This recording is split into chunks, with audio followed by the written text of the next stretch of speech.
Hey everyone. Figure this is going to be happening a lot, but a lot of anxiety about what's happened in Twitter Spaces. I'm tweet this one out. Hold on. This time, this is very spontaneous. I did not talk Adam into joining me here. So anyone that wants to talk Twitter, definitely ask to speak. I'm very curious about what's going to happen to a platform, honestly, that I feel like, even though I think we all have such a love-hate relationship with this goddamn thing. I would be lying if I didn't say that Twitter has given me a lot more than it's taken from me, and I care about it. I want this not to drive into the goddamn drink. Actually, here's my real question. And again, I would love to get other folks up here. And I feel I've been on Twitter for so long, and it. And there we go. Make a speaker. It's been. Maybe it is time to just replace this thing. Maybe it is time to actually.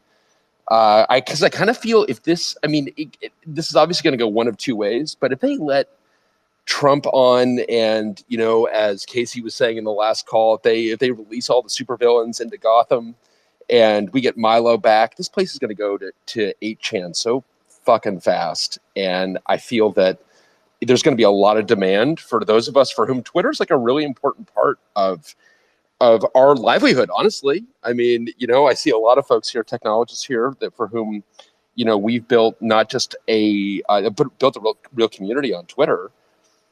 And I would assume there's going to be a lot of demand from all of us to go somewhere else. I hope so. I don't know, Mick. What do you think? I think really the only thing that's swirling around in my head is maybe it's reminiscent to 2016, but what if it isn't bad? What if those things don't happen? What if it actually does? So I am totally cool with that, by the way. I've actually got no problem with that. I would be very happy for this place to improve. And I've got in particular,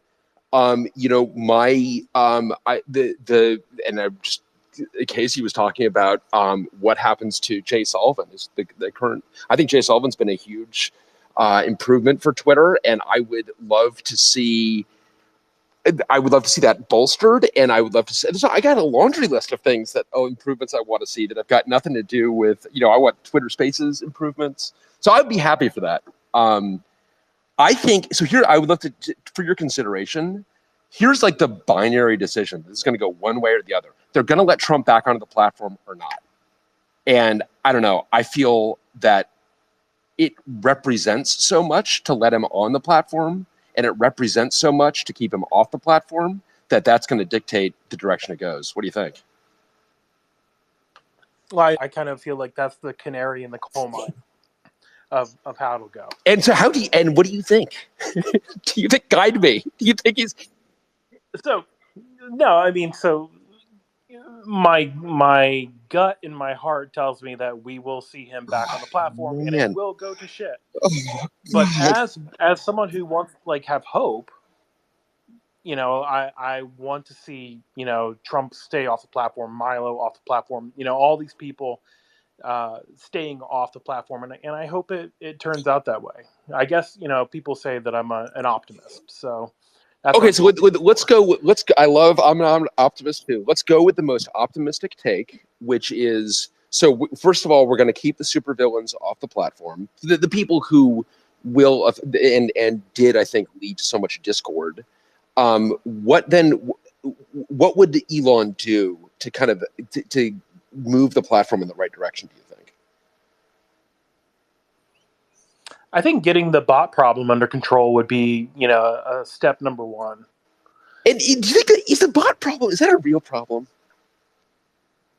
I think it is. I think when you look at not so much as the leading voices on Twitter, but every thread that you see that gets started is just rampant with what I would really see as bots and memes and the meme warfare.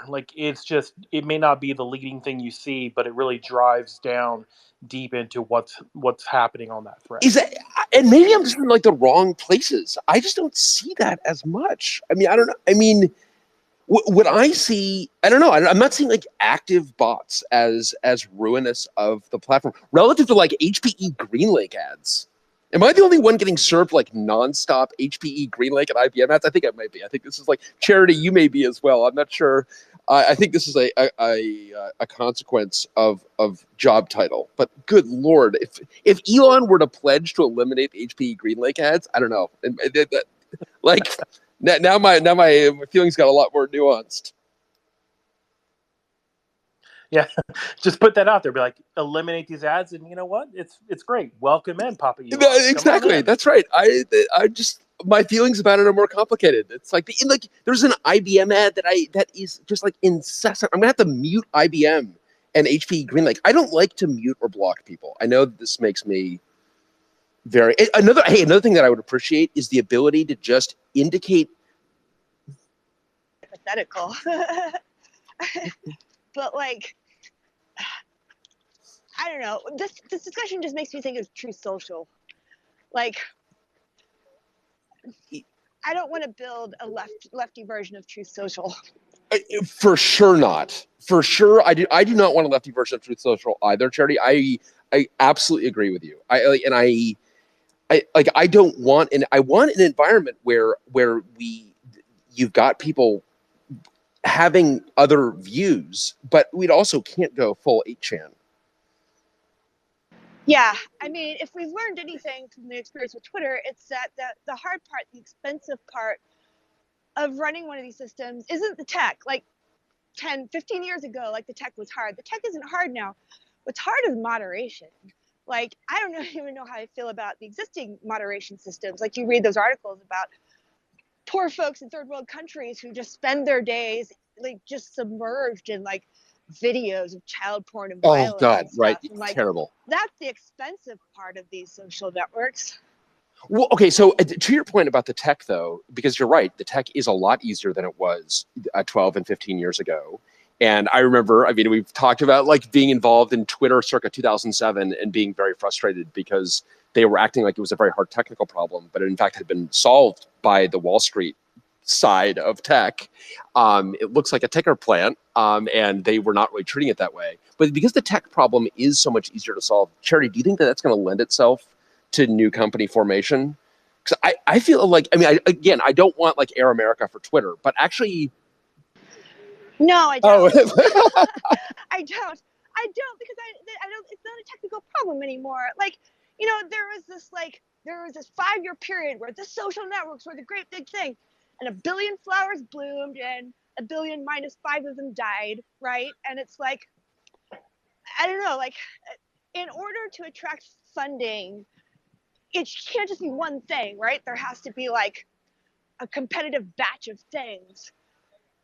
And like, this feels like if it got any funding to me, and I'm just speaking out loud, right? I haven't spent 0 cycles thinking about this, but it feels to me much more likely to be funded by a philanthropist. Okay. Which is lovely and noble, but I've never really seen that build a great product. No, but I like this idea. This is an exciting idea. Write a letter to yeah, George right. Soros, or right? No, that is, or the Bill Melinda Gates Foundation has it's like, look, we're going to do tuberculosis, Yeah. and we're going to do next gen Twitter. That's kind of an interesting idea. Maybe the public library system wants to start a Twitter thing. That's right. I mean, I like that idea of viewing it as a public good somehow, and having. I mean, it feels like it does feel implausible, but would also be great at some level. I mean, but that's why. I mean, it doesn't. It has to be a public good. The thing that you are using when you use Twitter is different from the thing that they're selling to you as Twitter.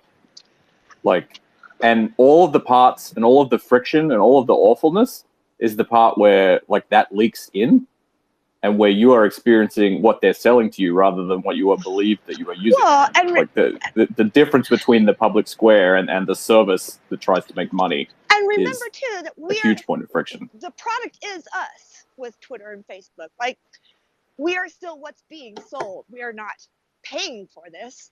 And the idea, like in my ideal world, I would love to build something that's, you know, funded from philanthropists and like paid for with the revenues of those of us who use it. And like that is just never going to happen, right? Not enough of us collectively care enough to pay for sites instead of like free sites. Isn't that one of the lessons we've learned? I feel, yeah. And Well, so, Trudy, let me ask you another question. This is like a darker question because, again, for us, I would say that Twitter is an important part of the way that we talk about our companies, our endeavors, our communities. Yeah. What Wouldn't would, exist without it. yeah, I totally feel the same way. It guts me to say it, but I totally feel the same way. And in that regard, I owe a lot to Twitter. What would, under any condition, would you leave Twitter? I'm worried personally that Oh, absolutely. okay, good. Because I am worried in myself. I'm like, God, if this thing does, I guess if it does go total 8chan, we'll all know to leave, right? I hope. I don't know. I mean, I'm not an ideologue when it comes to tools, right? If I felt like my business still relied on being on Twitter, I would probably stay no matter what horrible things. I mean, there was a point in time when I used to tweet about personal stuff, and now I don't anymore because it's become just a work tool, right? But like for me to leave, it would have to be more functional elsewhere, or at least as functional, or at least within spitting distance of functional. Well, so, and that's, I think, that's like a little glimmer of hope that I have, that this will either be like okay-ish, or it will be so bad that there will be new company formation or something, and those of us, and especially if there's some way, because the thing that is actually most valuable to me about Twitter, honestly, is the community, is the folks that I follow, the folks that follow me. And if I could, God, if I can again just somehow bring that graph with me to some new spot, and I feel like, I mean, what have been examples? Have there been examples of like social network flips like that? I mean, obviously there was Friendster to then Facebook and Twitter, MySpace to Facebook. The utter failure of Google Plus. Yes, Google Plus. but I don't. did anyone Right, really exactly. go there to be able to leave though? I mean, where did we have like these big extant social networks that we all had to like take with us? And I mean, is that even where the direction that this thing is going to head? And so, Charity, do you think that we're going to have all of the folks that have been booted off the platform are going to be let back on? Because I do think that's going to be the canary in the coal mine. Absolutely. Oh, that's the best free advertising that Elon can get for his service. Oh man, am I naive in thinking? Am I Right? naive in thinking that like there's a chance that they will not all be let back on the platform? Am I the only one who thinks that? No, you're completely man. naive. He's a No, troll. we're Elon is a optimists. troll. He's a troll. He wants attention. Like he's an attention-seeking missile. Of course, he's going to let them back in. He's already said he's going to let them back in. Man. But free speech.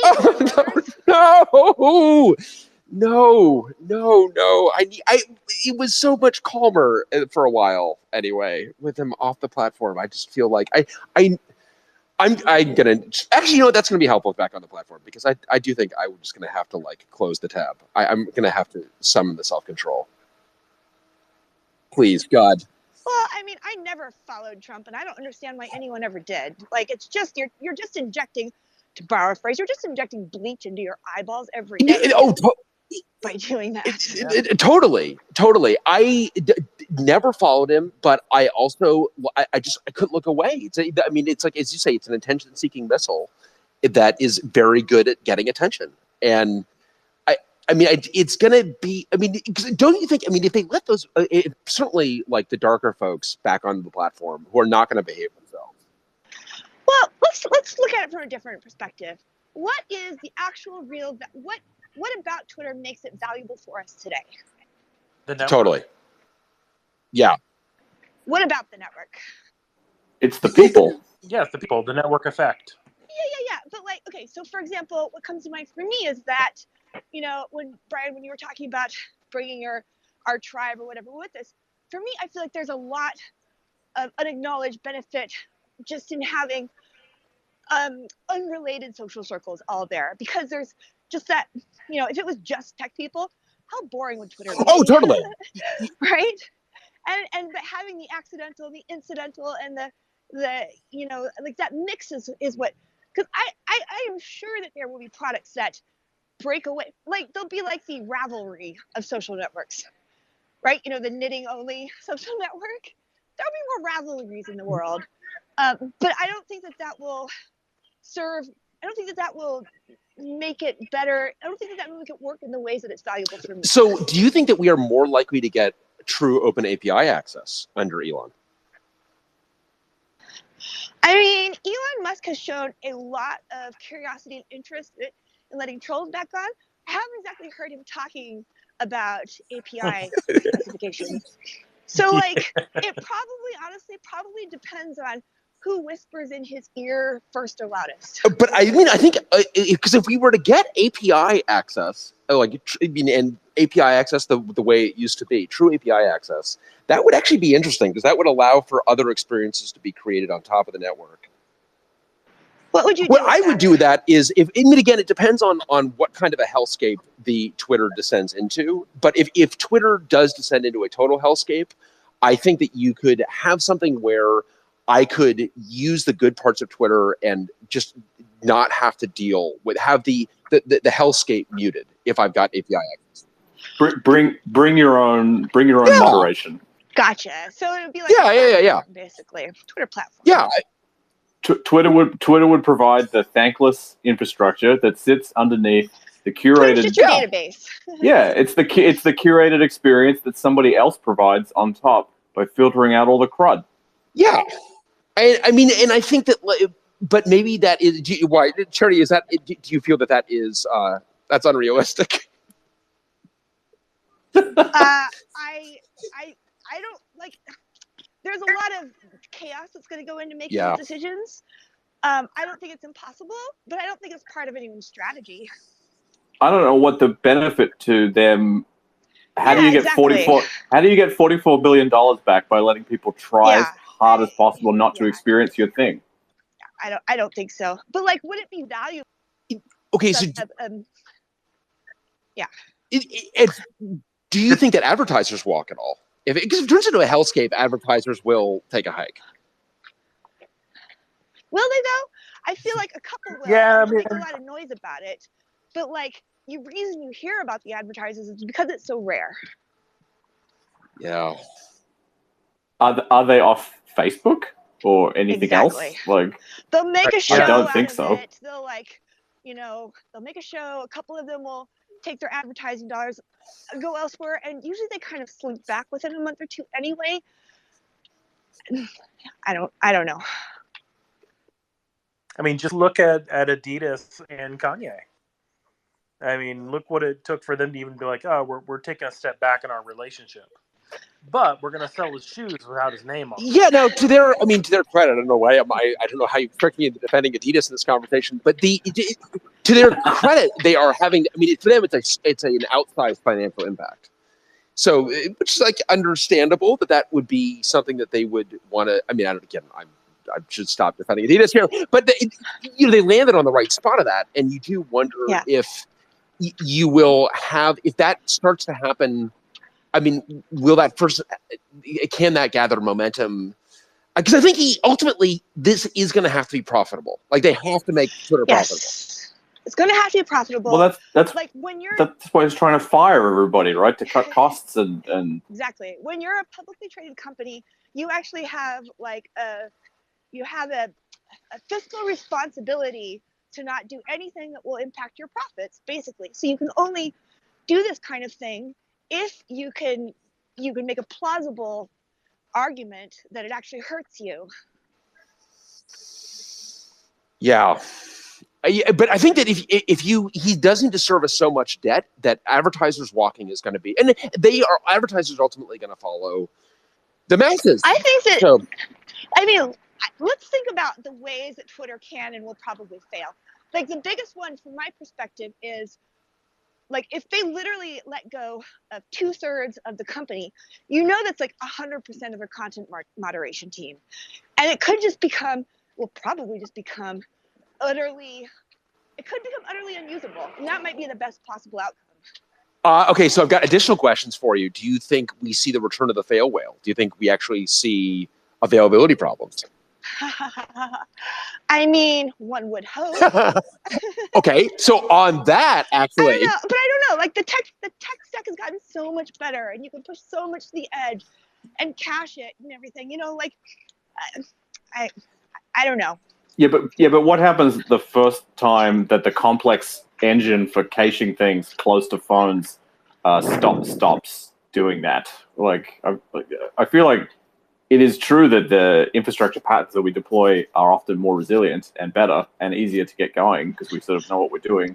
But then if you fire everybody that like knows how it is currently deployed, who's going to fix it when there's an outage? I don't think that the vulnerabilities are technical resiliency. I think it's unusability from a product perspective, especially, you know, if you know, you can no longer effectively block harassers, and it's like the Russian. right? There are ways in which it can become so unpleasant that people just like stopped logging in. Right. It's already pretty unpleasant for a lot of people. Okay, so I've got a bit of a dark question for you, Charity, and Josh as well. But and Mix. All right, so in the war in Iraq, one of the dumbest decisions after the invasion of Iraq was Paul Bremer dismissing the Iraqi military. Oh, I know. Is firing 75% of Twitter's staff effectively is the equivalent, the social media equivalent of disbanding the Iraqi military?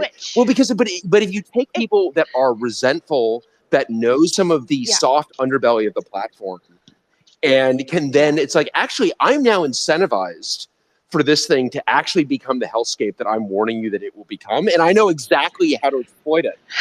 Again, not to go too dark on you. That idea makes me really happy, but I think that probably the bigger, I bet there are senior managers that, like, I don't know if you saw that literally the last thing I tweeted was about how almost every company out there has like 2 to 10 times as many employees as they actually need. And I was retweeting something by, Nat Friedman.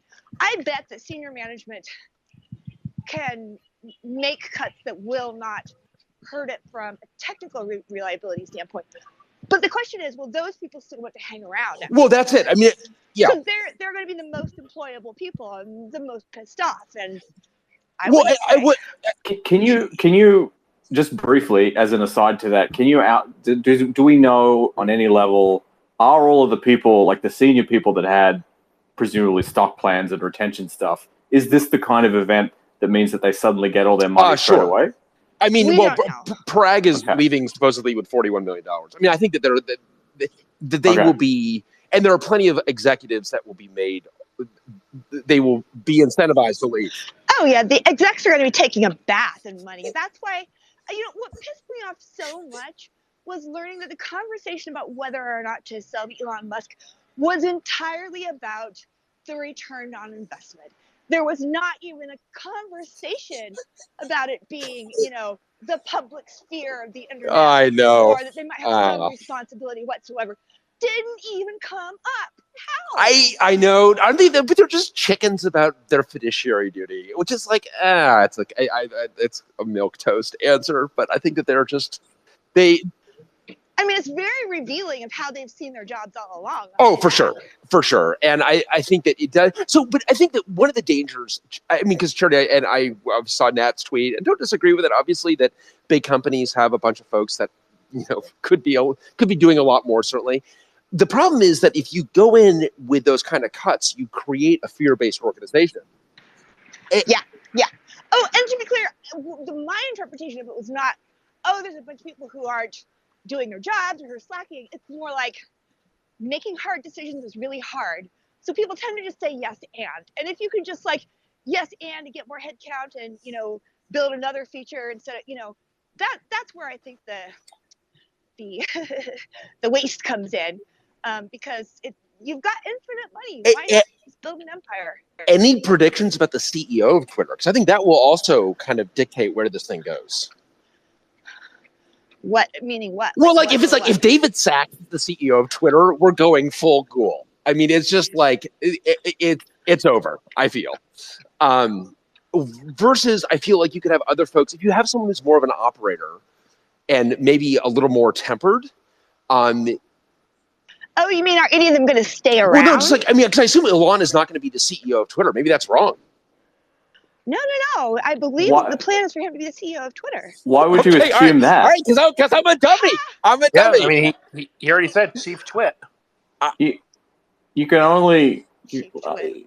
you got to do things yourself if you want them done properly, Brian. But he has. I mean, he does have a history of delegating, and will he? So all right, yeah. Then I'm an idiot.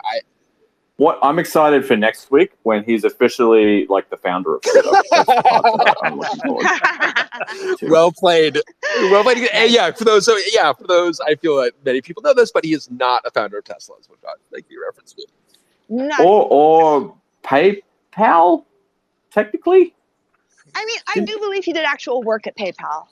Yeah, he installed Windows on all the servers, right. as I recall. I'd forgotten that. Yes, he was a total like Windows extremist. Oh my God! That's why they fired him, isn't it? Because he was like, "No, we're absolutely going to have Windows on everything. You're all wrong." Wow. And then there was some personality conflicts, and then suddenly he was not there anymore. That's like the last straw. It's like no. Like I could deal with the letting all the villains on the platform. Fine. The Windows extremist. No, that's a bridge too far. No. There you go. Maybe that's my line to in the move sand. Twitter over to Windows servers, and then everything. I hope so. Oh, I do hope that would be. Would that not be terribly exciting to watch? It'd be beautiful. It's never going to happen, but we can daydream. Well, it wasn't going to happen at PayPal either, but he was super excited about it. That's what you want to happen. You want him to be micromanaging technological decisions, like 400 stories down in the skyscraper that he's purchased.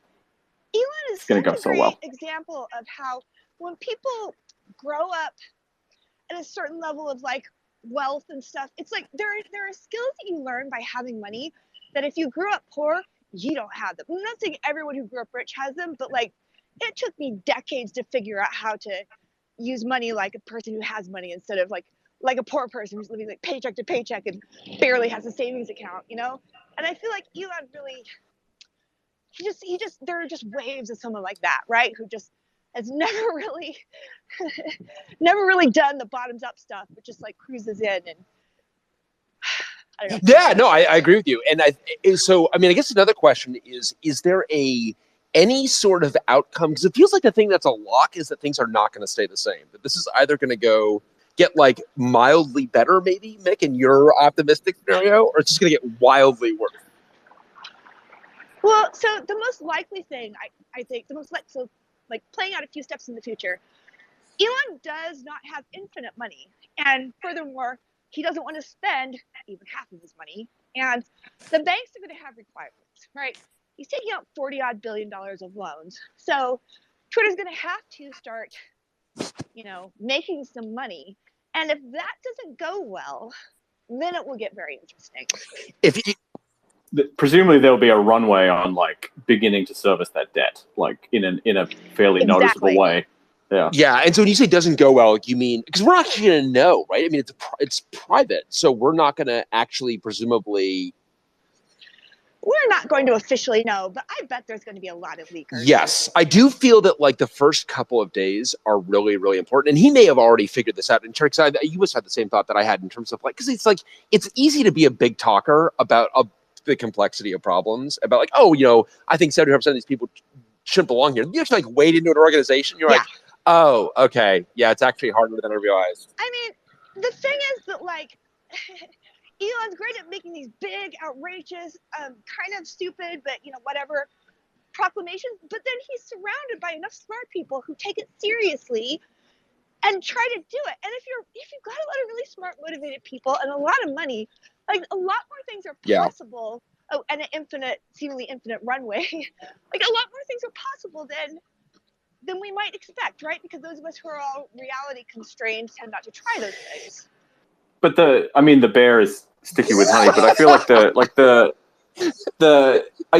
but how many of those smart people are going to do like totally, like it's like Elon really wants the building on fire. Like okay, like green flames or electric cars to save the planet, or rockets. Yeah, those are shiny. Hell yeah. Is he going to find those same smart people to come execute on his crazy, stupid plans for Twitter? Seems way less likely. Did I dream this in a fever dream, or did he start talking about X, the app for everything. No, Is that a thing that he said out loud? Yes. Okay. And that was like one of the plans, right? It was like Twitter is going to be the application through which you obtain all interactions with, I don't know, government services, the supermarket, Stop. purchasing rock concert tickets and such. I mean, like, you know, ordering milk. All right, so here's You'll a have a question. crypto wallet Who and everything. do you wish? Oh, okay, owned yes. Twitter or was I was going to on ask you Twitter? that same question. Actually, I was in this Government, to be honest. I mean, yes, Josh, you're revealing your inner Australian. This is where look, if Aussie Twitter would be run by the federal government, we would all be pretty cross about it, but it would be fine. I agree with you. But we live in America. We live in America. So. Yeah. I'm still getting used to the citizenship. It fits a little funny, and so no, that's a great question, and so I think that like especially if you consider like, all right, it's already being purchased by him. My kind of thought is, what would be the hire that they would make that'd be like, oh, this is kind of interesting. Like, this is not. Like, honestly, I know this is the boringest answer ever, but like someone like Sheryl Sandberg. Ooh, that's a good one. Kind of amoral, but ruthlessly competent and good. Oh, that would be God. Sheryl Sandberg would. I think everyone would be like. That would kind of like pause everybody. I'm like, I don't know what. Wait a minute. Yeah. What do I think about that? I actually don't know what I think about that. That's a good one. Yeah. Yeah, that's a good kind of like getting someone who has that kind, who carries themselves a little, because you got to get someone who carries themselves with responsibility. Totally. Like, I'm no Sheryl Sandberg fan, but also the lady deserves to be CEO. Like, she's been second fiddle to that dude for sure. And you actually, it's kind of interesting to think like maybe he can find some folks, ex-Facebook Meta folks. Oh, she could for sure like hire up a dream team. Yeah, that's kind of intriguing. Also, one of the hard things about these hard problems is that they're so sui generis. They're so like there isn't a lot to go on. But someone who was actually at Facebook for the past 10 years would probably have more context and learnable, reusable lessons than anyone else. Totally. Yeah, I mean, and would know kind of like, look, no, we experimented with that. Here's why that's not going to work. Yeah. And no, that's an interesting one. I don't know if he, but this is where you do think like if he actually can make the pitch for someone like that. I mean, I personally, I was really, I mean, I'm a Charity, because you use Twitter Spaces as well, so I'm a big Twitter Spaces fan. So. The Leah Culber and her crew inside of Twitter, I hope that they get elevated, supported. I hope they do not get gutted, because Twitter Space, I do like Twitter Spaces, even though I have a complicated relationship with its reliability. Me too. Death to video. Yeah, and I think that there's a lot to be said for social audio. It's been great for, I mean, you know, I've really enjoyed it. It's been really important for us. It's been great for us. So I'm kind of hoping that Twitter Spaces doesn't get the axe in all of this. I don't know, like, what does Elon think about social audio? Do we know? I mean, that seems like way below. That is, yes, below the line. Yeah, I think you're right. So the things that are kind of below the line, I just don't know if he's just going to like leave alone, or if he is going to kill because he doesn't understand them. I would guess that the laser beams are going to be focused in the direction of ads and user acquisition for like the first year. I'm worried about the ads thing particularly, because like something I do, for instance, is I will block any account that promotes a tweet into my timeline. Any account, just basically anything. And I need to do this. And so like that cuts down the frequency of ads for a little while the platform is like, oh Jesus, what have we got left in the cupboard to show this guy? And so like my promoted tweets, I don't get that many, and they're all super weird. But what I'm worried about is that like, because that's all that's left. But like what I'm worried about is like the ads will stop, because today ads are tweets that get like shuffled into your thing, and if you block the person who puts out the ads, then you never get to see them anymore. But like, what if the ads start being not tweets? They're like banners that pop up at the top of things, and you can't make them go away. Sure, that will happen. Like, yeah. Because that's going to make it much shittier. So, Charity, one of the things you said earlier about if they remove some of these controls. So, I mean, would it be possible that he would just be like, you know what, we're removing blocking and muting? There actually is no blocking and muting anymore. Yeah. Oh, that seems entirely. I would put that at 30%. Not negligible, but like whatever increases engagement, right? Haters increase engagement a lot. Oh my God. That would be brutal, though. I mean, that would be very bad, right? Terrible. Free speech, By the way, man. Free speech. we have like 130 people here, and I wonder if any of them are just like, ooh, just passive. I wonder if any of them are just like dying and burning. Yeah, no, yeah, definitely. Anyone raise your hand, jump up here, and Oh, I'm leaving if they take away what's the chronological timeline. If that goes away, I'm going. If they take away muting and blocking, that means that Mr. Peanut will be unmuted for me, and I couldn't take it anymore with the Mr. Peanut ads. I don't know what was happening where Is that the monocle? The monocle peanut with the monocle on it was just like all over me, and he's a well-to-do peanut. Well, I don't know what your problem is. I don't necessarily have a problem with Mr. Peanut, but not Mr. Peanut all the time. I was just getting nonstop Mr. Peanut ads. I had to mute him. It's Mr. Peanut, and I've muted very few things. And IBM. I have not muted IBM. I don't know what my problem is. Why can't I click on the mute button for IBM and HPE? Then again, if they stop doing tweet ads and move to actual normal ads, then ad block would work. Yeah. Do you think that they will? Yeah, but then they'll be in an arms race against that working. I mean, them and everyone else. Do you think that Twitter goes public again?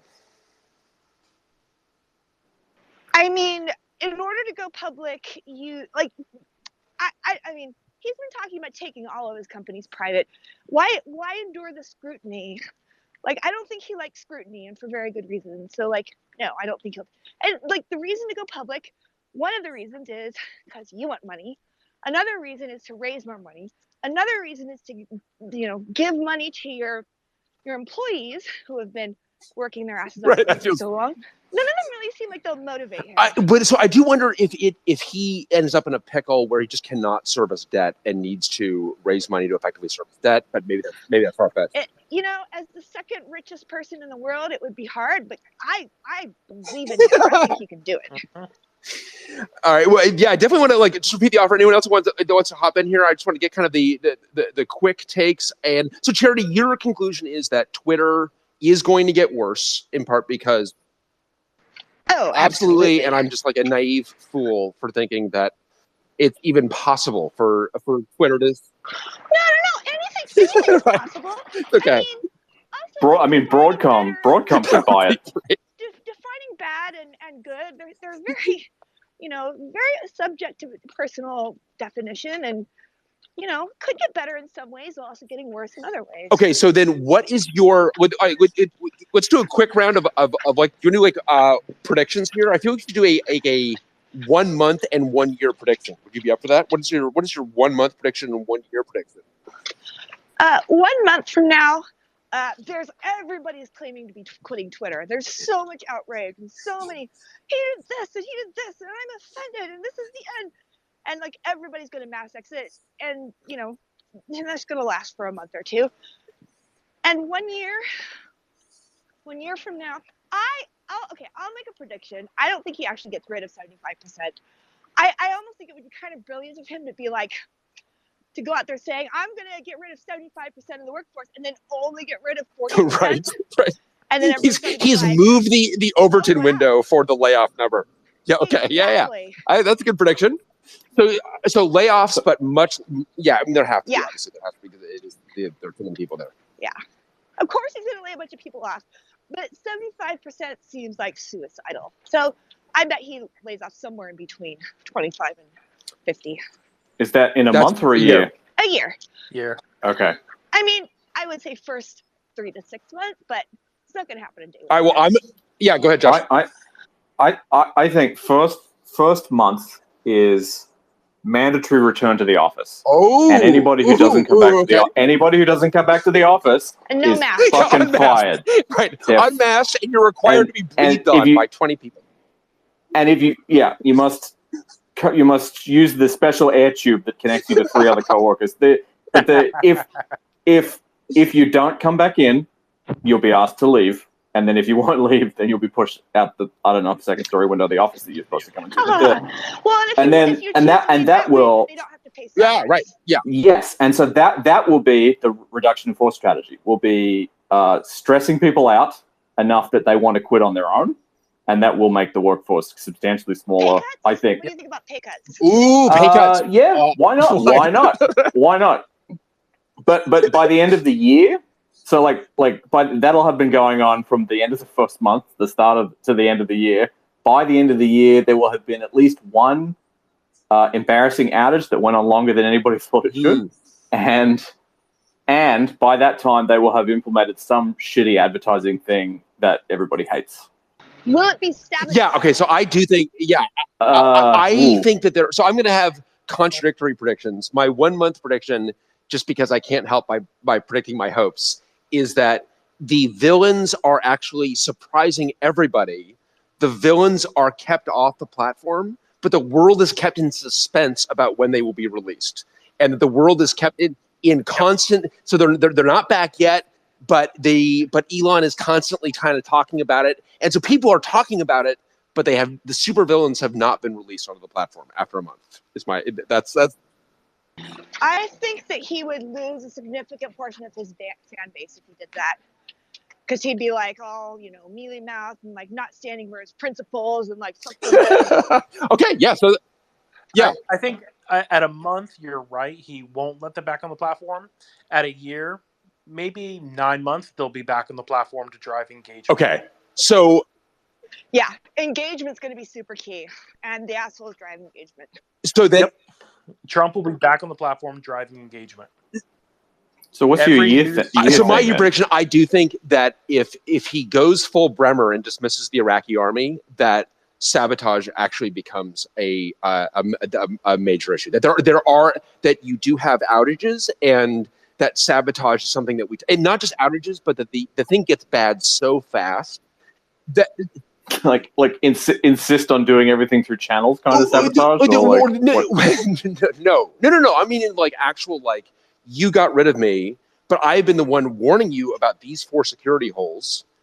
And I am going to use them I'm going to use them to create mayhem. I'm going to use them to... Oh, for a potentially criminally actionable thing? I would stop short of that. I think... Yeah. Yeah, sorry, Cherry, go ahead. Go ahead. I can see a lot of people talking about doing that and longing and dreaming about doing that, but I have a hard time really seeing it. It's it's their baby. It's something they've labored over for years and decades, and I would find it really, really hard to do something like that to a system of mine. But leaving and not even trying to leave well, or sort of sabotage through negligence, that sort of thing. Well, so here's the way I would view going down. It's not criminal behavior, but more actually, I know that there is a bit of a loophole in account creation, and it's actually really easy to skirt the account creation limits for bots. And here's an easy legal way to do it that we have talked about, that we inside Twitter know, and then using that to create bots that create some sort of mayhem. I do think that there is arguably a fine line, certainly between the criminal mind and the policing mind, or the arsonist and the firefighter. And I think, to your point about the baby, Charity, I mean, because I definitely had this happen at Sun when my baby was invaded, and you begin to realize that actually, this is actually so in this is, you're never going to hear me say this again. There's a degree to which I'm actually happy that Oracle acquired Sun, because it was so unequivocal in that Sun was ailing. no room for misinterpretation. It's Granny is sick and Granny is gonna die, and so Ellison comes in with babies. It's Ellison comes in with a 45 and blows out Granny's brains. You're like, Jesus, what the hell was that? Wait, are we the baddies? Right. Yeah. So I think that there may be a sense of no, it is my duty to the thing that we created to. There are a lot of people at Twitter who feel a real sense of duty, just in general. So that seems plausible. I have a question. Has everyone gotten their predictions in? That's right. Again, ask to speak if you got predictions. Definitely hop on the stage here if you got predictions. But here's my here's my question. All right, so let's say that our doom and gloom predictions come true. Say Elon lays off 75% of the workers, and no thank you. and there's like all these people just leaving like piles of shit behind them, and say that the platform really does start to melt down to the extent that it becomes that a lot of people start thinking, what, maybe we do need a replacement. How would that happen? That's a great question. Right. How? And, like, So I think that's a great question. I feel Yeah. that you're going to have someone early and big that begins to throw their weight behind something. And you're going to have so here's another question for you. Will there be a way to live in both of these worlds at once? Like, okay, I am moving to new Twitter. I'm not going to be, everything that I tweet on new Twitter is automatically going to be also tweeted over here on Twitter. But this is where I intend to do everything. And I'm actually want to migrate over. I mean, surely you can do that. You can just do that as Right. a client, right? Dual rights. Right. So it's like, and you wonder if like that, and then you have, you got to think it's going to be maybe it's a group of folks, maybe like Whither Twitter. Do you follow Whither? I love Whither Twitter. Whither Twitter's great. Maybe like Ev and Biz or Stone or whatever their names were. Yeah. Maybe you get like that. You get some folks that were kind of early and big and social. They kind of decamp, and you start. I mean, that would be my guess. And it feels like there's going to be like someone important. Because one actually question that I've got is how much Gen Z uses Twitter, and my lens for this is generally my own kids. And they do use Twitter. I mean, Twitter is actually, so, I mean, my 18-year-old is on Twitter, but uses it effectively professionally. He uses it in a very narrow band for what he's using to kind of like, purely kind of professionally advance himself. So I don't know what he is, like how he would feel about a different new social network. In terms of how it happens. Yes, go for it. Linear cannon. Yeah, so what you were describing with the whole, I'm going to move here, but I'm going to have all my stuff be on old Twitter too, already exists for the Fediverse. The biggest aspect of that is Mastodon, but there's also Miskey, what's it called? I don't remember. And yeah, so that's already a thing, and there is a group of people migrating there right now as we speak. There's always, every time something like happens like this, there's an influx. But this one's pretty big. So are you on Mastodon? I mean, I think I got, at some point I got Beacant release on Mastodon back in the day, but it didn't really, but are you on Mastodon? Well, I'm on Miskey, but that is also part of the same network, yes. Okay, and Miskey, how do I spell Miskey? I don't think I don't. It's a Japanese one, but it's like the word miss, MISS, and the word key, K-E-Y. Okay. So I'm on a Miskey instance, but it's interoperable. And you're saying that folks on Mastodon instances are seeing an influx of folks? Yes. Interesting. And do you think presumably that's happened in the past? Presumably that's happened whenever... It's happened with Facebook doing stupid shit. It's happened with Twitter a few times. It's grown a lot over the years, but that doesn't necessarily mean it's big yet. But there is a sizable community now. Are there any advertisers on Mastodon yet? No, because every time it happens, someone shuts them down. And the thing is, Mastodon and Miskey and such, it's all small instances. It's you spin up your own site, and you might have just you and some friends, or it might be 2,000 people, and you're not doing that because you don't want it. It's not going to be real until they're advertisers. Right. Yeah. So yeah, that's a good point. To your point, though, the thing is, it's inherently resistant to that, which is going to be part of the problem for corporations. Right. But your point about Gen Z is, I think, important, because I don't get the feeling that Gen Z viscerally hates Twitter the way they hate Facebook. That is definitely right. And they're also way more willing to experiment and jump around and try different things. So that's why I wonder if is going to be a Gen Zer that makes the leap to new Twitter. I mean, I think Gen Zers would argue that they already have, and it's TikTok. Oh, yeah, that's fair. Totally fair. But TikTok is different, right? TikTok is really different from Twitter, just in terms of like TikTok really is pure entertainment. And it's also Google. No, it's not. I know. It's not. People build businesses on top of TikTok, big ones. Just not good. I know. It's like whenever my 15-year-old offers me an interesting fact, I have to ask, is this actual knowledge or TikTok knowledge? Also, isn't it all videos? It is essentially all video. So it is not, and I think that's part of the reason. So the reason that the Gen Zers use Twitter, and Charity, I think you're totally right. From what I have seen of the Gen Zers, Twitter is not viewed the same way that Facebook is viewed at all. But it's viewed as very different than that. And it's interesting to know what their feeling is about how replaceable is this thing, and what do you see out there? Are you on Be Real, Charity? Are you on Be Real? No, I am not. Not that yeah, cool.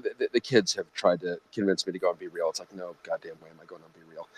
But I also wonder about Blue Sky, the new like Web3 social app by Jack Dorsey. I guess he's backing it. I definitely don't want to be on whatever that is. Well, wait to see what Twitter becomes. I mean, you never know. I'll just be on nothing. Like, honestly, like if one choice is all videos, and the other choice is some kind of fucking proof of work nonsense thing from that other clown, then like I don't want any communications in it. I'll just use email. IRC. Like, you got IRC. I don't like video. Well, that's the thing. That's the I never left. I would love to be back on IRC again. There's a place for a text-based communication medium because stuff that's like densely conveys a lot of very dense information. This is why like journalists or like I don't think anything will truly succeed until there's advertisers, until the journalists switch. Yeah, there's so much of journalists being on Twitter is about talking about Twitter, and therefore, it's kind of the center of gravity for. Okay, so that's an interesting point, because I do feel that like my problem is not with centralization. I feel that there's, and this is the problem. Mastodon is kind of solving two problems at once, and one of those problems I don't care about as much as the other. Like I honor it, and I think it's great for humanity. But I think to your point, like I actually am happy to use a product that I support with my eyeballs, minus Mr. Peanut, who needs to be muted. I'm happy to actually support that, but I'm happy to support the centralization. It's just this centralization that I'm beginning to intensely question. I will admit I am also one of those. I will admit I'm also one of those people that blogs every single promoted tweet. Yeah, that's a lot of people that I know. I feel like, but you said blocked. I thought for a moment you said that you blog every single promoted tweet. I'm like, that is so curious and weird. No, I block every promoted tweet. There you go. Rishi, Rishi, go for it. The microphone hasn't gotten to speak yet.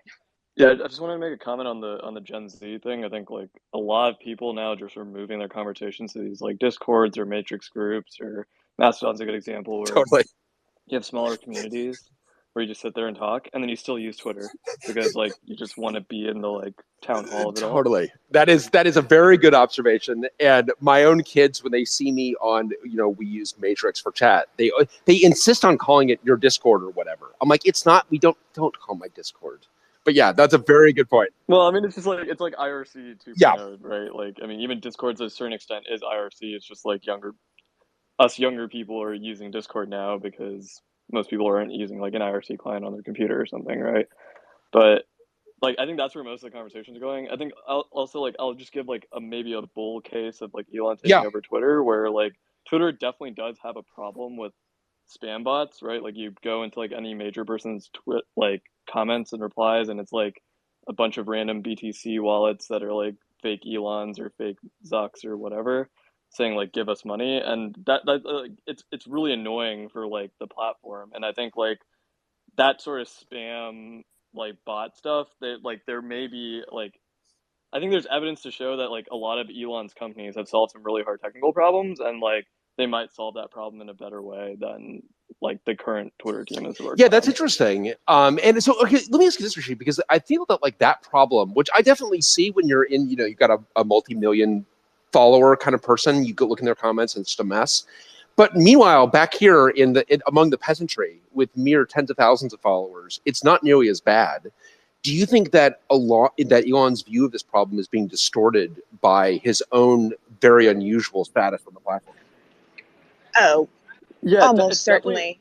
It's definitely being distorted. I am here at KubeCon. Yeah, you bet. And see Austin Parker for a bit. It's Charity. Thanks. Bye. I will say I have a lot. Go ahead. Sorry. Yeah, I will say I have a lot fewer followers than Elon Musk, and I also do see that problem. But also, I definitely don't think the problem is less humans. I think it's more and more moderation. Yeah, interesting. Sorry, Rishi, what were you going to say?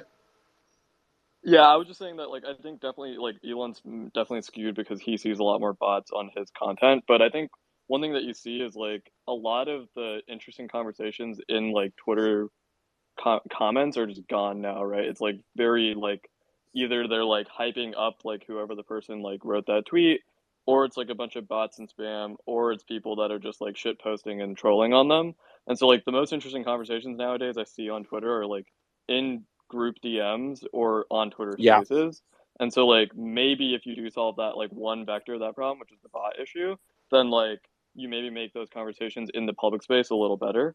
The other side of it is also, like, maybe they do work on, like, maybe there are some things, like, algorithmically that you can do to, like, promote more discussion, you know, like, I don't know, I'm just trying to give a bull case, but, like, because it felt like there was mostly just bear cases right now. No, this is great. This is honestly, this is what we need. I'm an optimist. So is Mix. We're thirsting for the bull case here. I would love to have the bull case.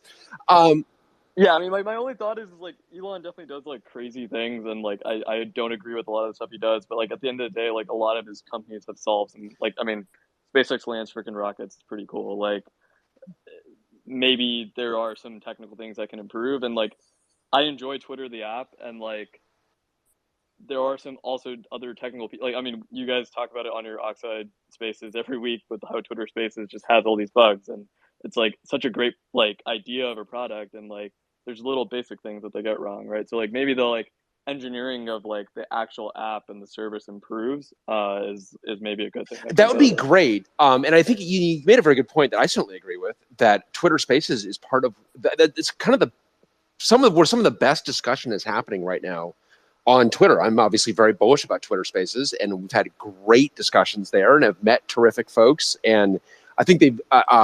So I'm really. What do you think? Do you think Elon is going to have? I mean, I asked this earlier, but do you think that Elon's going to have a feeling on Twitter Spaces one way or the other? I think the product will exist. I think there's, like, probably enough people in his ear too that were, like, part of Clubhouse and other things like that are going to be pro this type of audio format. I think I'd be curious. Like, I don't know any internal, like, Twitter numbers, but there's probably, like, more evidence of, like, people who have, like, used Spaces once probably go back to it a lot more often. So, like, I'm sure, like, they'll look at those metrics and, like that's, like, I'm kind of, like, being positive about it, but, like, also at the same time, I don't think Elon really uses Spaces a lot. Maybe he thinks it's stupid and he just, like, decides to wake up one day and say, "Fuck it, it's gone." But, like, hopefully that doesn't happen. This is one thing I actually just don't understand. I just don't know him, or have known people who've worked with him well enough. Like, but Ellison, kind of famously, the first thing that Ellison killed inside of Oracle was the cloud effort inside Oracle. This is, 2009 is when that deal closes. And Sun Cloud was actually pretty interesting, and he shot it right in the brain, like, very first thing, like in the first week. And a bunch of people were just like, "Oh, come on." And so Ellison had a predisposition to destroying things that he didn't understand. And I don't know where Elon kind of shakes out on that. I don't know if Elon is kind of has got a natural destructive tendency. He definitely likes to draw attention to himself, but then it's also true that his, like, spoken self and his actions don't always line up.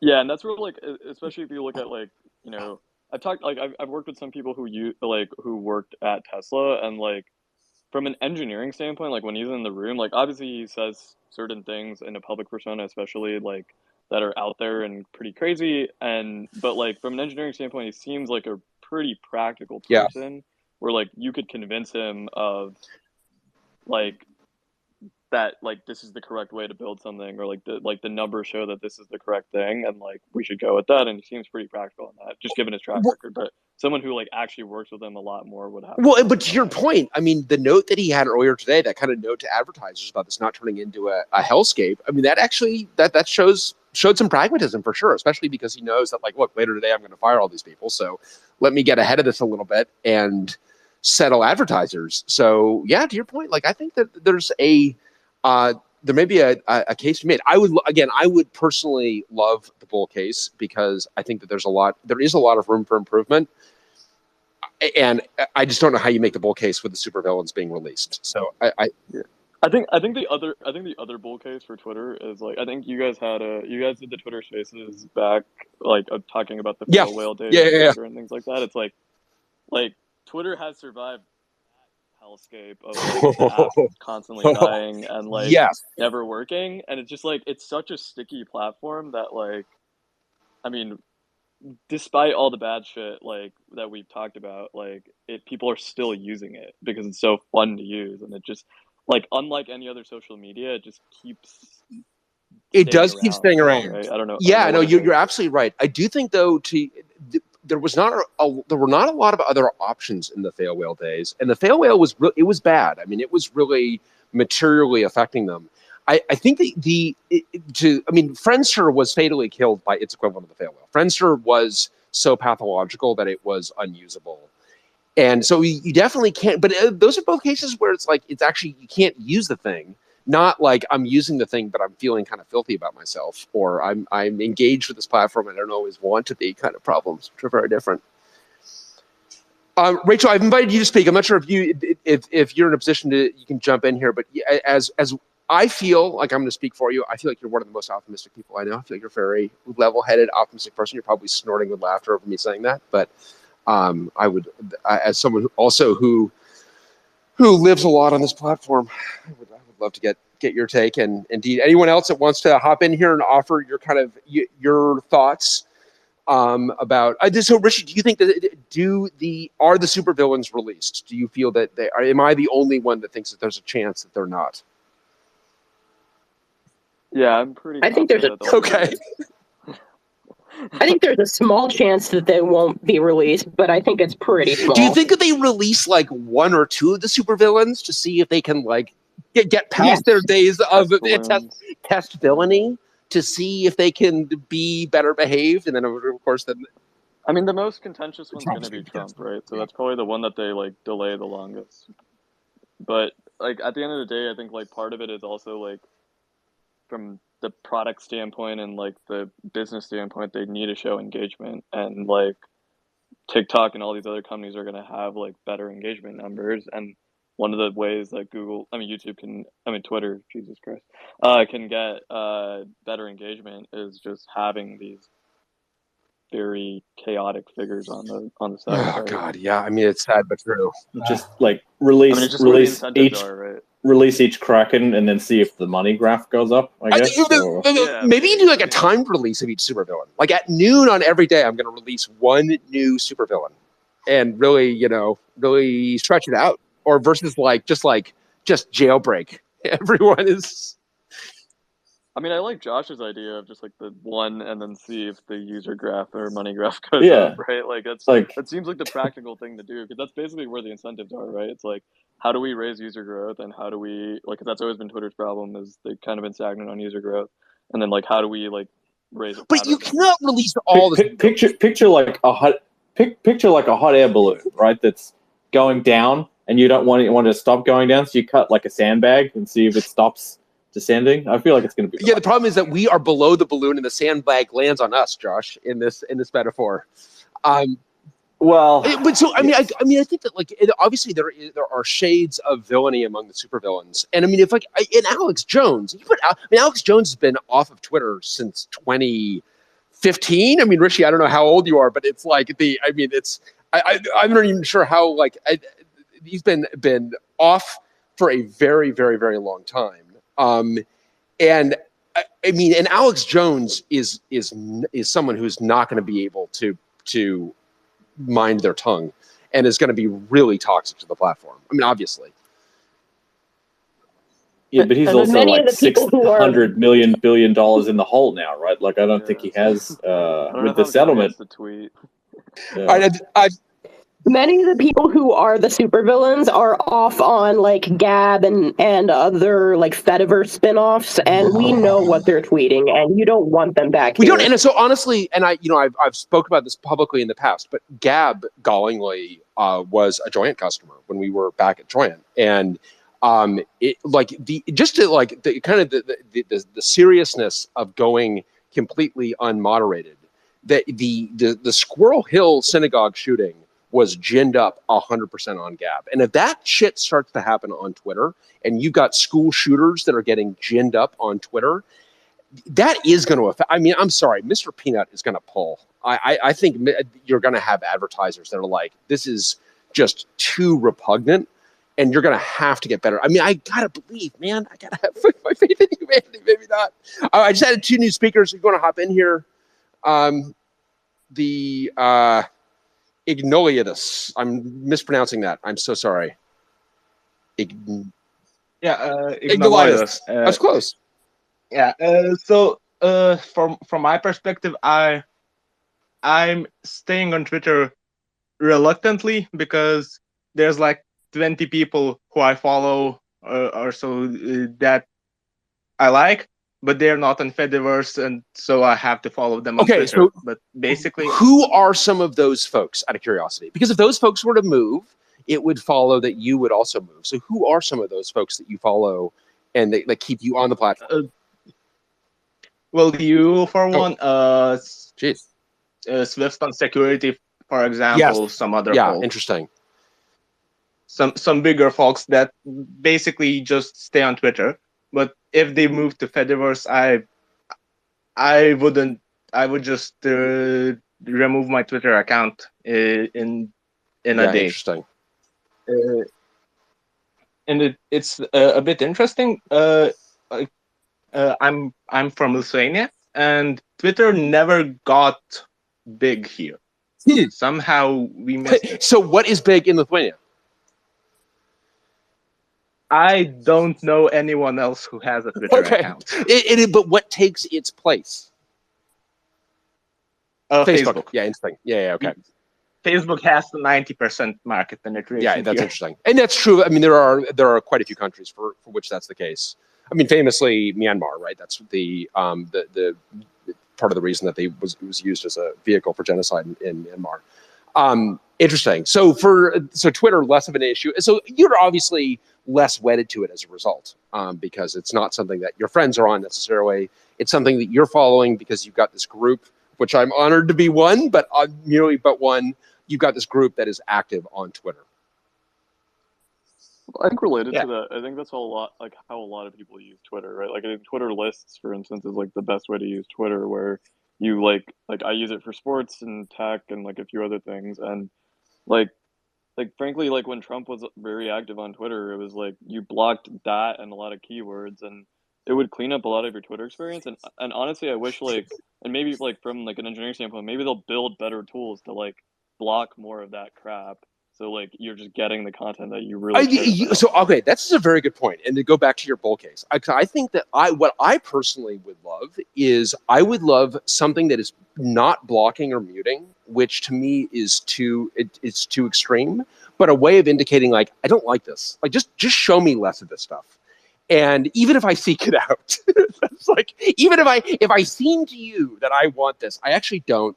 And I would love a way to just downvote it. And I actually do love the fact they added downvotes to replies, and that was really nice to be able to say like, hey, this reply is actually not adding anything to the conversation. Oh, do you think those go away, by the way? Any predictions around downvotes? Do those go away? I think downvotes maybe stay. I think like maybe they copy what YouTube does with YouTube comments, where the downvote number isn't there, I think, or something like that. I don't know. I don't remember. Now I'm like misremembering that, but like I still think downvotes stay. I think they maybe play around with how it works. Does everybody have those yet? I feel like I haven't seen those. Oh, are they not? If I recall correctly, I've seen them. I don't know. It will be in. If I recall correctly, on YouTube, downvotes don't influence the show number, but influence the ordering. Oh, interesting. Yeah, I mean, I think that and Josh, I don't think I only see it on replies to my own tweets. So look at a reply to one of your tweets, and you see if you can see a down arrow there. It may not be rolled out to everybody. I mean, that's part of the problem with Twitter. So Rishi, let me ask you: is there a? I mean, it sounds like you identify as Gen Z. Is that a fair? Not me to put you on the spot. I guess I'm 20. Yeah, you're Gen Z. Yeah, you're definitely Gen Z. You're definitely Gen Z. Yeah, you are. Yeah. So let me just. I have older siblings and older cousins, so I can like relate to some of Well, the other stuff, you're but, perfect. You're an ambassador. This is exactly what we're looking for. If you don't remember where you were on 9/11, if you don't remember 9/11, you're Gen Z.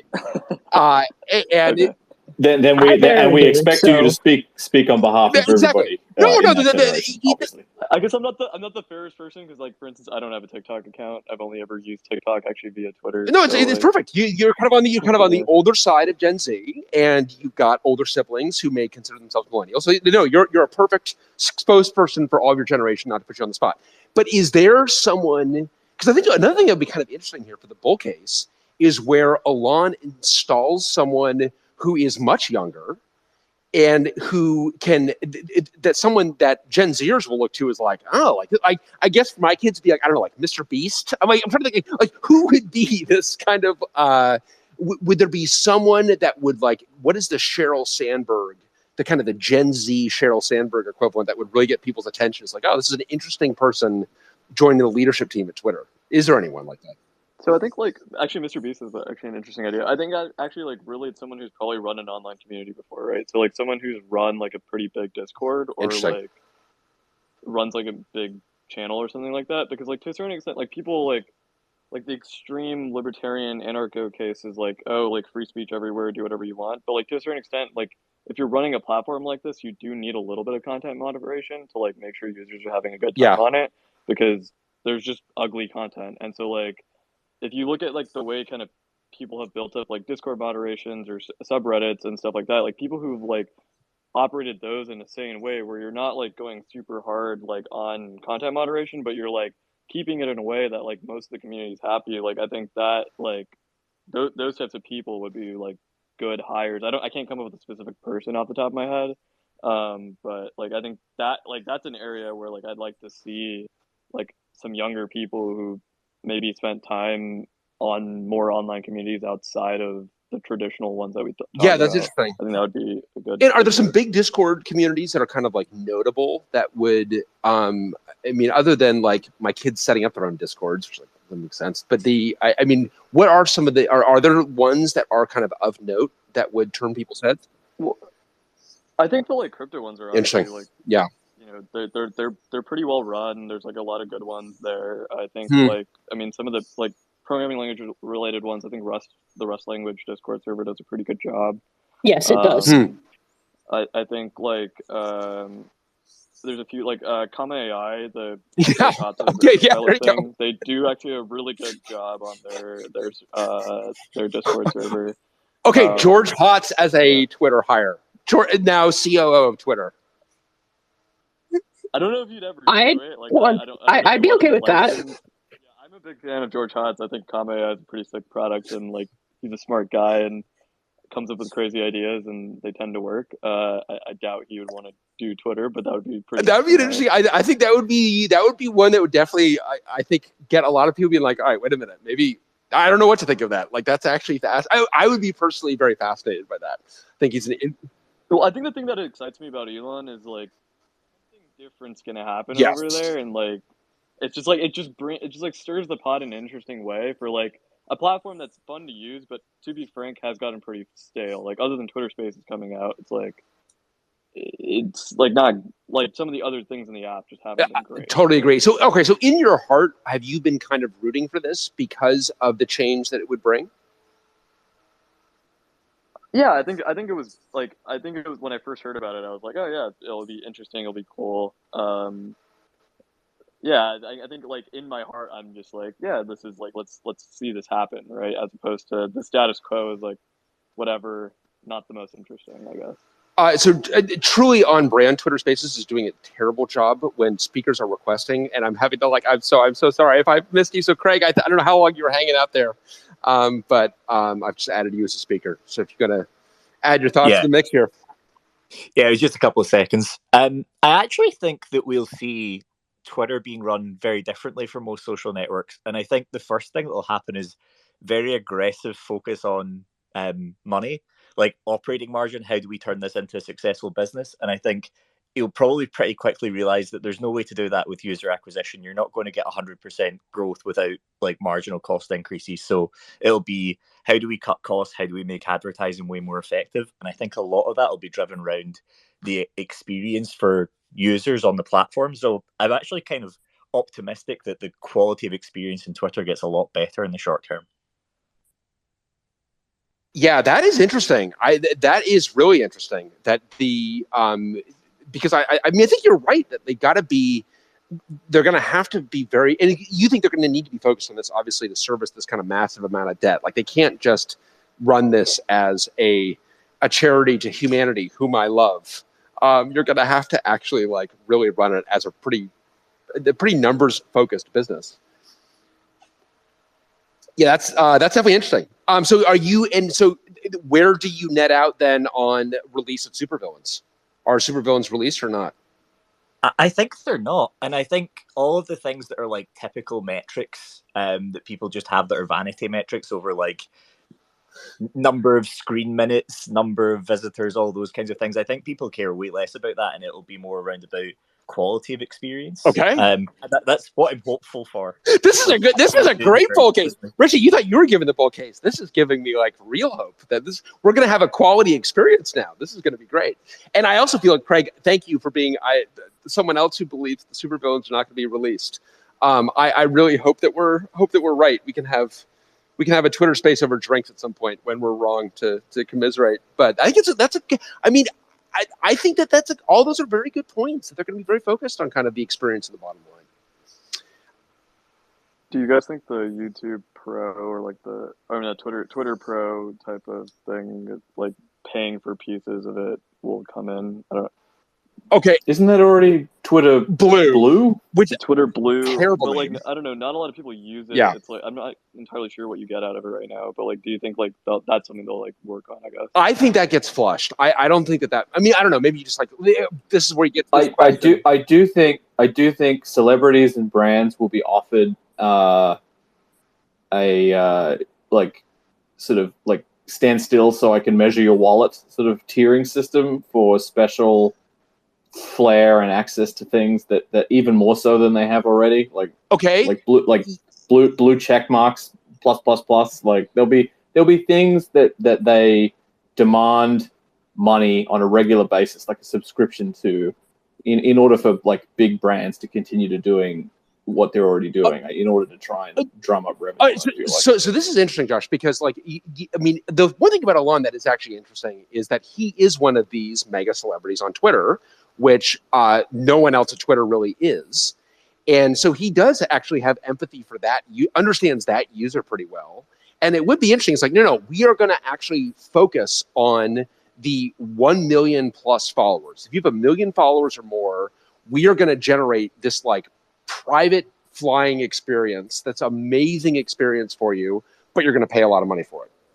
Well, and I think in some of his public comments, he has alluded to like being effectively flabbergasted that they haven't somehow used it to fleece rich people more, right? Basically, like the problem is that there's not a lot of them. I mean, it's like you actually are much better off getting $1 out of 1 million people than you are getting $100,000 out of 1 million follower person. Yeah, but are you even getting $1 out? Well, that's the thing. I can't imagine. I mean, I would never buy Twitter Blue. There's no fucking way. And so you mentioned the blue check marks. Another kind of question would be: how are blue check marks changed? Because I could see like blue check marks. It would, and maybe I'm being ridiculously bullish here, but it would not surprise me if it's like, hey, we're going to actually return blue check marks to what it's supposed to be. Namely, we have verified that you are who you say you are, and here's the process for getting your driver's license in, and anybody can get a blue check mark. Yeah, it's totally possible that there'll be like an onerous and probably on many levels problematic and disrespectful program for like do you remember the real names thing? Yeah. At like every other social network, so there'll be something like that, because he's banged on so much about the bots as well. Yeah, it's like, well, like what would like obviously, right. Like, I am a smart man who has spent $44 billion, and I will just fix that problem straight away. It's like you've got to tell me who you are before you tweet shitty things at me. Like, well, so do you think? I think the one thing that sucks is like the anon accounts on Twitter or some of the There's some of the most interesting people I've ever talked to. Totally. Yeah. Like, do you lose that? Totally. Well, but I don't imagine he experiences that at all. No. No, most likely not. Like, I don't imagine that he gets any value out of someone that's like an anonymous person with 300 followers that says really insightful things, because I don't see that he would hear them above the noise of all the other stuff that's going on. Like, I mean, so many people must tweet things at him that it is effectively impossible to read all the tweets. Yes, and that he understands, on the one hand, this kind of one use case of the massive celebrity use case, but does not understand a use case that's important to a bunch of us, which is where we're actually seeing like thoughtful, interesting stuff on Twitter, like Twitter Spaces. Cargo Occultist, I added you as a speaker. What are your thoughts on all this? Well, I was just looking at some of the reporting around Tesla engineers showing up at the Twitter offices, and right. So I've lived through mergers, but I've never lived through a merger, like this, with a singular personality driving the entire mess. And I'm curious to hear from other folks. One, if anyone has any insight into this process, like what is probably going on here? Is it just a pressure play? Is it a bully tactic? Obviously, you're not going to drop someone into a complex operation and just have them productive on day one. Is he just trying to build an on-ramp so he can bring in a new team? What's going on? Yeah, well, I can tell you. I mean, certainly, every Twitter employee is trying to ask themselves that same question, and they are. I mean, the closest that I've had to this is there was certainly when Oracle bought Sun, and you did have one single personality, and there definitely was this kind of jockeying for. I can guarantee you there are people that are jockeying to be laid off. Maybe a lot of people. Who are like, actually, I would, I've seen this movie before, and I want to volunteer now to be part of a large reduction in force, knowing that I'll get the biggest possible package if I go now. So I'm sure there are people that are jockeying in that regard. From an executive perspective, people who are not gonna quit. They're going to wait to be pushed as soon as humanly possible. Or they're just going to be like, actually, the veterans. I mean, the one thing I definitely noticed with the Oracle acquisition of Sun is the people that had been at Sun who were kind of furthest in their careers. Like, I've seen this movie before, and no, you can please lay me off now. So I think that you will have people that are for sure being jockeyed to be laid off. Executives are absolutely jockeying to figure out who's here, who's not here. You want this period to be as quick as possible where no one knows anything. I mean, why am I superimposing any kind of I mean, I don't know. But in the abstract, when there is so much indecision, you want to get through that as quickly as possible. And if you got, I mean, he is showing that he's doing that by, he's like, look, Prague is not going to be the CEO, getting rid of the CFO. I'm getting rid of the woman who ran safety, which is a little, I mean, I've got more questions about that. I think you're going to have a couple of folks in the next couple of days that are going to be big. I mean, one question that I definitely have is Jay Sullivan, whether Jay Sullivan stays or goes. But you're going to get that, folks. It is important that you not grip the entire organization with fear. So you are going to want to start communicating things, I would imagine, pretty quickly. So I think we're going to know a lot more in the next couple of days. He's going to want to move pretty decisively, I would say. But that's from my experience. I'd love to get other folks' perceptions on that as well. But I do think that you want, in those first couple of days, you want to win hearts and minds in those first couple of days, because there are people that you absolutely want to keep. And even Alon knows that for sure. And he's going to want to locate those people as quickly as he can and understand from them what needs to be done. Because I can also guarantee you that I'm sure there are people for whom this is like unequivocally bad. There are plenty of people, just like Rishi and Craig and me and Mick to a degree, where we're talking about the kind of the bull case. There are people for sure inside of Twitter who are like, I don't want the supervillains to be released. But there are these other list of 30 things that are pretty broken and are actually pretty easy to fix. So that would be that's kind of the things to watch for. I don't know. This is increasingly sounding like a metaphor for colonialism.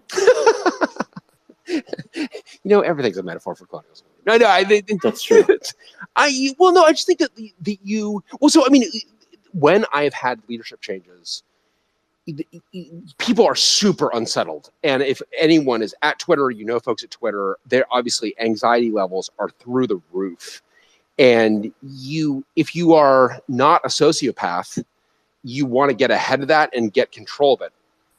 Right now, he seems to be wanting to deliberately generate panic because he's decapitated the leadership, and he hasn't even called in all hands. People are learning about it in the Washington Post. On Twitter. On a news outlet that someone mentioned I didn't even recognize, like Pop Fresh or something. What the hell is that? But yeah, they're not learning about it in any kind of structured capacity. And I don't know, maybe that is deliberate. Maybe that is a deliberate kind of terrorization tactic. Again, a lot of his public remarks have really, really displayed a lot of contempt for basically everybody that works there. Oh man. No, do you remember when he retweeted the guy that famously was talking about all the he would acquire companies and then sack 14 floors of people first day and just a lot of I wasn't omanning that. I was omanning that I've been DM'd from someone who says that Donald Trump is claiming that he's been told that his account will be back on Monday. Well, believe it when you see it. Yeah. Cast your Sebo into the machine, people, quickly. Yeah. But I think what is clear is that we must archive this recording with the predictions on some other absolutely, platform. absolutely. Well, I definitely I will download the recording to make sure that we've got it for posterity's sake, because I did want to. There you go. That is why I wanted to record it, so we can all look back on this and weep. Maybe I'm not sure what we're as the fire burns on the horizon. As the fire burns on the horizon, we can at least or we'll be replaying this on the new platform that replaces Twitter. Aaron, I just added you as a speaker. What are your thoughts? Yeah, so first, I'm somewhat biased in coming from this because I left Twitter around the time Elon started trying to buy it to go work on Blue Sky project, so that. But the main thing I noticed when I was at Twitter for years is Twitter was a culture where most people at Twitter thought Twitter was not good. And they were like, this platform can be much better. And we are doing a lot to fight spam. It's not enough. We are doing a lot to make sure that the timeline is a healthy conversation. We're not doing enough. It was very much this culture of we can do better, therefore we must do better. And particularly Vidya, who was chief legal officer and running trust and safety and stuff. Every new feature went through this question of, okay, how would someone use this feature to get a genocide? What can we do to make sure that this feature doesn't cause a genocide? Genocide is bad. And yeah, interesting. When you change from this, hey, we are a company that is trying to serve the public conversation, and we are doing amazing amounts of good and amazing amounts of harm. How do we reduce the harm without destroying the good that we are doing? And you turn that from, hey, let's make money so we can serve the public conversation to let's serve the public conversation so we can make money. You are going to radically change the culture. And I suspect we are going to see particularly new leadership from the top driving hey, aren't we all awesome and aren't we all just the smartest people in the room, instead of we're really not the smartest people in the room and we need to have content reviewers from 105 different countries to tell us what is dangerous in those countries, because to a white male tech bro who went to Stanford sitting in San Francisco, you may not realize which tweets are likely to cause a genocide on the border between India and Pakistan. Yeah, interesting. And so, Aaron, what years you really need to have humility, and I feel like particularly Jack and Vidya pushed humility down from the top. I was very surprised when I got to Twitter and I was like, oh my God, this is the healthiest work culture I've ever been a part of. That was not my assumption based on the platform, because I know none of you have noticed this, but there's a tad bit of toxicity on the Twitter platform. Aaron, what years were you at Twitter? I was there. I left in April 1st, which, by the way, never leave on April 1st, because when you send out that email, it's like, hey guys, I'm leaving on this date. You'll be like, but But are you? Let me one up you. Never shut down on April 1st. Nebula, if you remember them, OpenStack based computer company, shut down on April 1st and had their and I remember being in the office of my CEO at the time being like, is this the sickest April Fool's joke ever? Or did they actually, so sorry, so you left very recently. You know a ton of people still there, I would assume. I mean, I knew a lot more people there in April than I do now.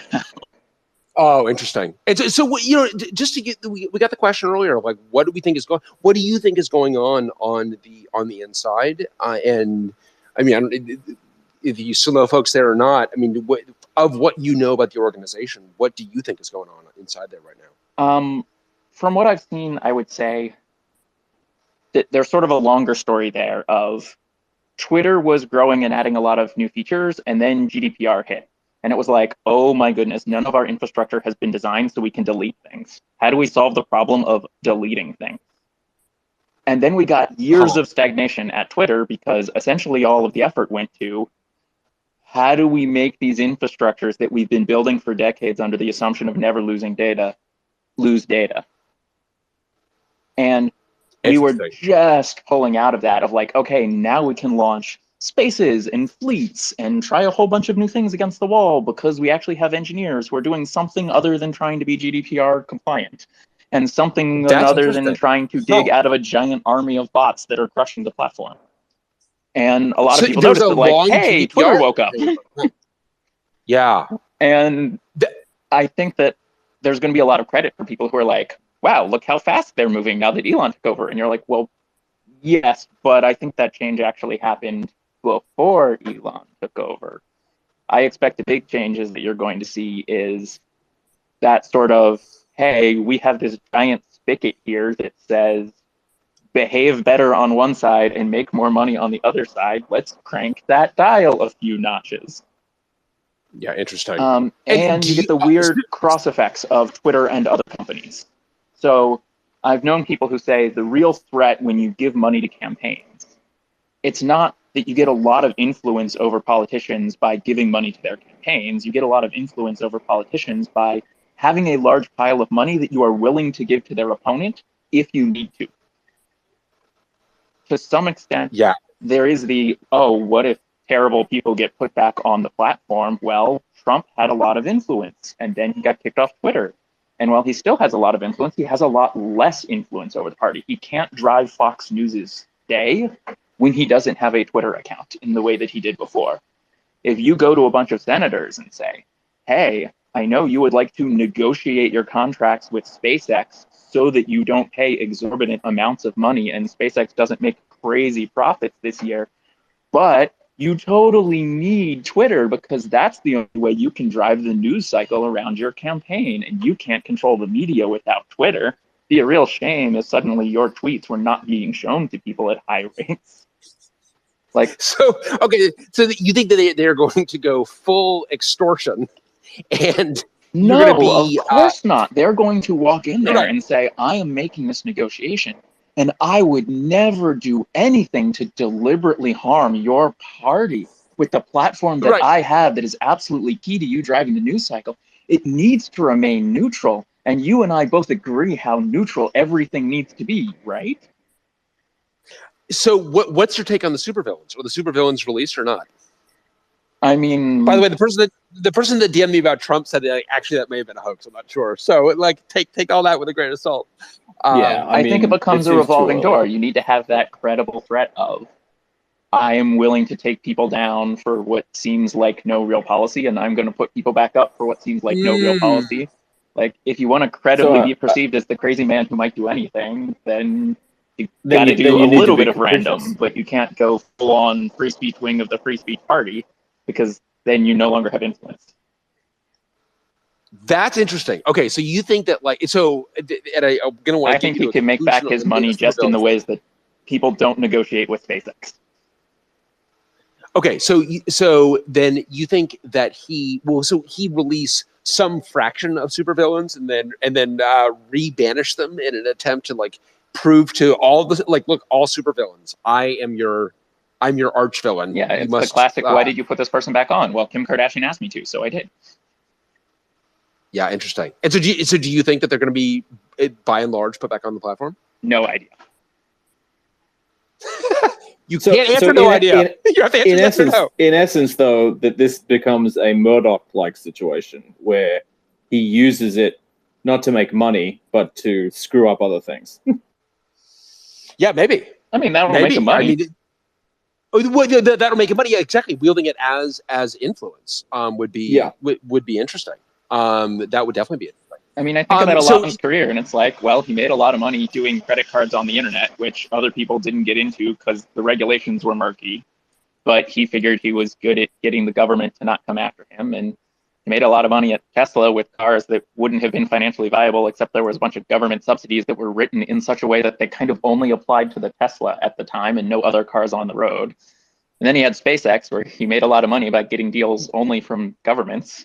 Like, his entire career has been, I'm going to go into spaces where other people don't compete with me because they're afraid of laws. Sorry, we should go ahead. Yeah, interesting. I mean, to be fair to the Tesla SpaceX examples, like the actual technology had to work too, right? So it's not just that. It did. There was a gray area. It didn't. Both of those companies worked in spite of him, not because of him. I agree with that. They did not work for a long time. That's a lot of people have talked about that.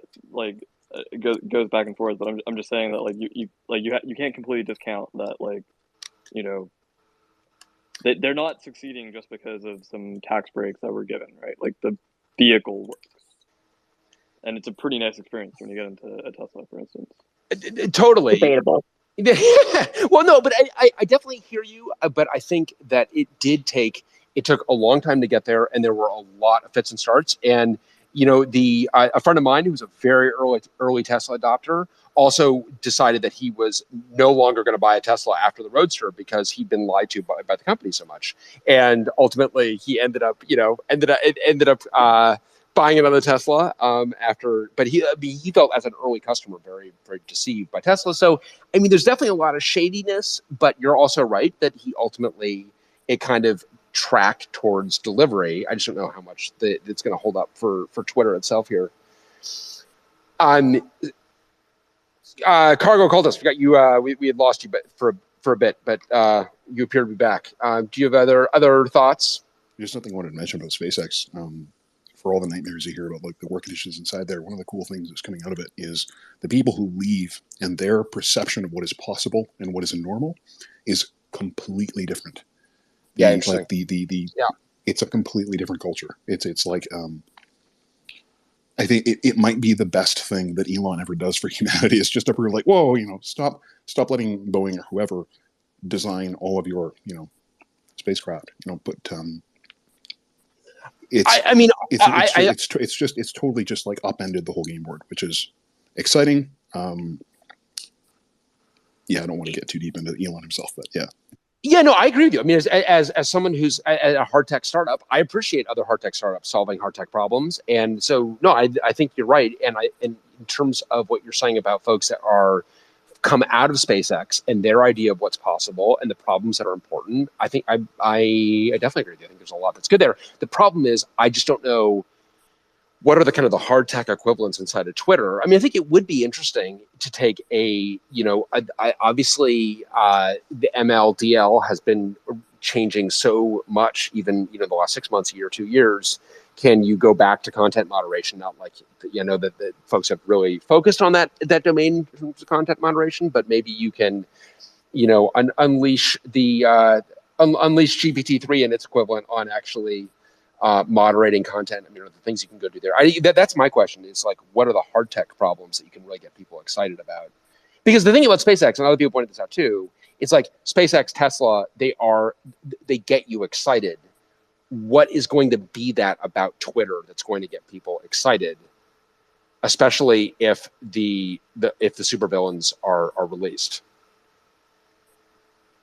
I think the most interesting technical thing that they could do is the tools that you can give, like, the individual to basically control their feed better. I think right now we have like as primitive of tools as possible, which is like block, mute, and I think on ads you can say like show less often, not interested, or whatever, right? So like I think it would be so easy for them to just steal a couple of the tools that Mastodon, especially Mastodon forks, have already.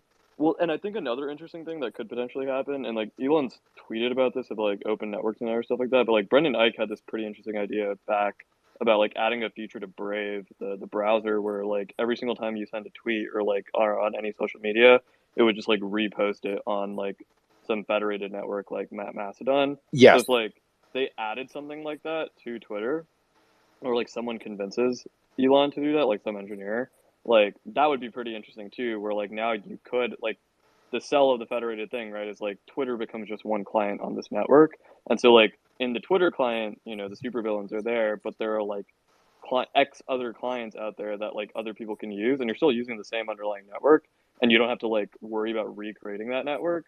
Like that, I think there may be some interesting things there, right? Like, does Twitter do that? I don't know, but like, What are the like incentives when to the knock down supervillains that come out, wall? like it does motivate people to like get creative about how can I like transfer my Twitter network over into areas like into a into like a user experience that I want to have, right? Totally. And I think this is where you get to like, I mean, one thing that they could throw out there that would be interesting is like, we are going to make the API is going to be a first class citizen. Everything we do at Twitter is going to be API first. And like that, I mean, that's something that would get me excited as a technologist. I just don't know how you make any money out of it. Well, you make money out of it by I mean, it's kind of like, it's indirect. It's like, you know, how do you make money by by getting people excited about rockets into space? It's like you solve the problem that those people will solve. And I think that you get some North Star out there that gets technologists excited, that gets George Hotz excited. I'm kind of intrigued by it, but gets Sheryl Sandberg excited. Not Sheryl Sandberg's excited by API access, but something that's going to get someone excited that can really draw in people to take a big swing. I mean, that would be interesting. I think, I just think it's a little more of a struggle than it is with space and cars and computers. Honestly, like we've got a great luxury at Oxide where it's like it's a hard problem that people can get really excited about because it's right in front of them, versus like a filthy hard problem. It's harder to get excited about. I don't know. I think the AI part is probably the place that people will get most excited about, and it's probably where I think a lot of the focus will be. Yeah. Of like the getting rid of bots is just cleaning a big data set, right? That you can then use because it's conversational. So you could do conversational AI, and that be the driving force of Twitter. Yeah, that's kind of interesting, actually. And maybe they can. I hope they can find something like that, honestly, because I think we will be better served. Well, we need to be. We're going to be well served by, frankly, an extreme in one direction or another. Like we either need Twitter to get good, or we need to get Twitter to get very bad very quickly, because something will replace it if Twitter becomes unusable. I mean, that I've got total confidence in. I know I know Charity disagreed with you on new company formation and she was being much more realistic than I'm being, but I would like to believe that new company formation, or maybe that you have and no, we will not be Michael Dexter just suggested Oxide.chat. No, we are not. Oxide will not be pivoting. No, thank you. It's a gritty, hard problem, but it would be interesting.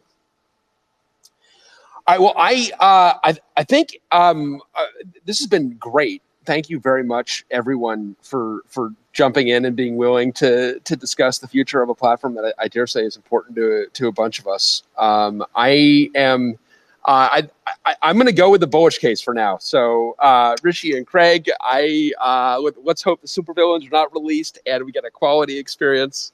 But thank you very much, everyone. Really appreciate you joining us, and let's hope. Well, let's stay tuned. We'll be interested to see what happens. Thanks, everyone. Take care. Good night.